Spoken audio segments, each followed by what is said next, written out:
Last Saturday, Mrs. Disgruntled and I went to see British rock legends Def Leppard.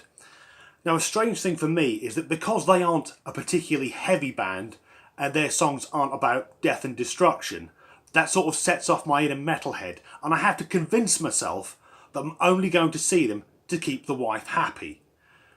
And I will actually believe this pretense.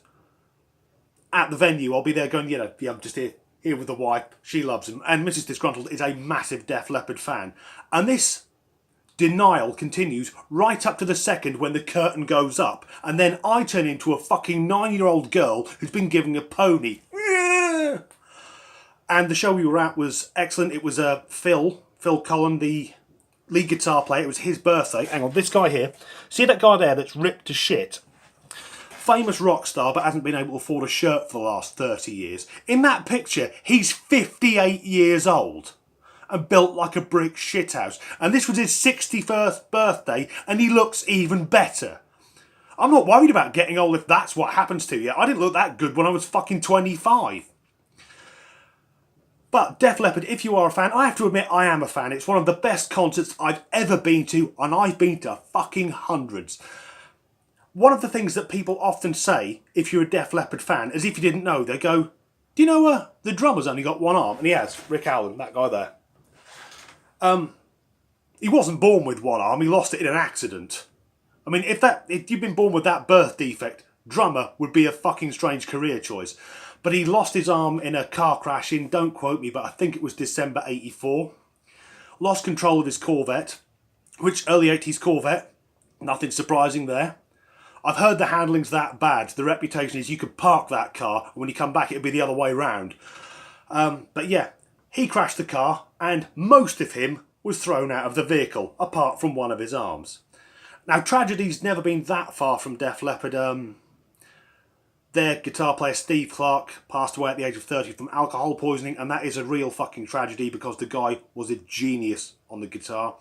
And the guy that replaced him, Vivian Campbell, who's that guy there from Northern Ireland, who previously was with Whitesnake, but that's not even an achievement if you're a guitar player from the 80s and 90s. Everyone was in Whitesnake at some point. It was like community service. If you're caught with drugs, right, 3 months for Whitesnake. Saying that, I fucking love that band as well. But yeah, Vivian, he's got cancer.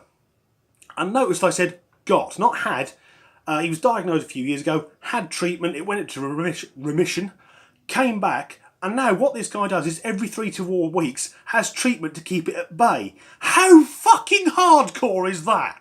On stage, 50,000 people, you're right, yeah, just the cancer playing me up again. What a fucking legend, except he wouldn't sound like that because he's from Belfast.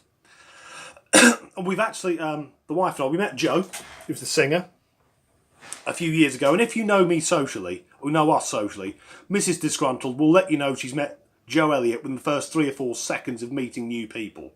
That's the happiest I've ever seen her. She wasn't smiling that much when we got fucking married. The only one guy I haven't mentioned, which is Rick Allen, or no, not Rick Allen, Rick Savage on bass. Yeah, that's all of Def Leppard.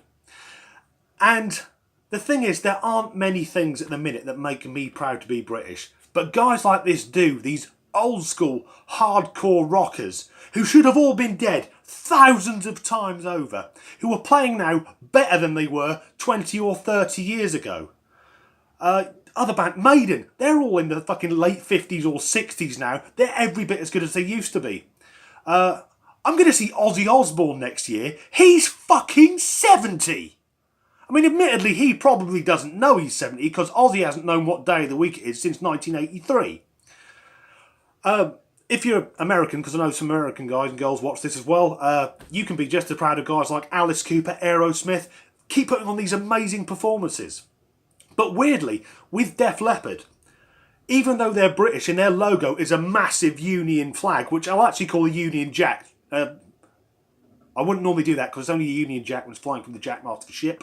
But yeah, that's their logo. They're the most British band ever, but they're more successful in the States than they are over here. So if you're American, you're more likely to know who they are.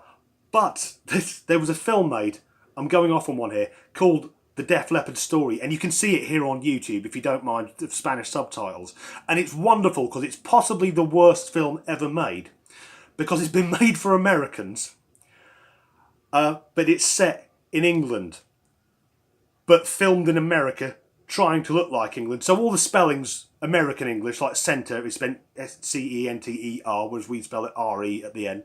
And the best opening shot is Rick Allen's accident, Corvette tearing along, 2-lane blacktop, double yellow line down the middle of the road, 50-foot pine trees, everything that screams America, and you go past the sign that says, "Welcome to Sheffield."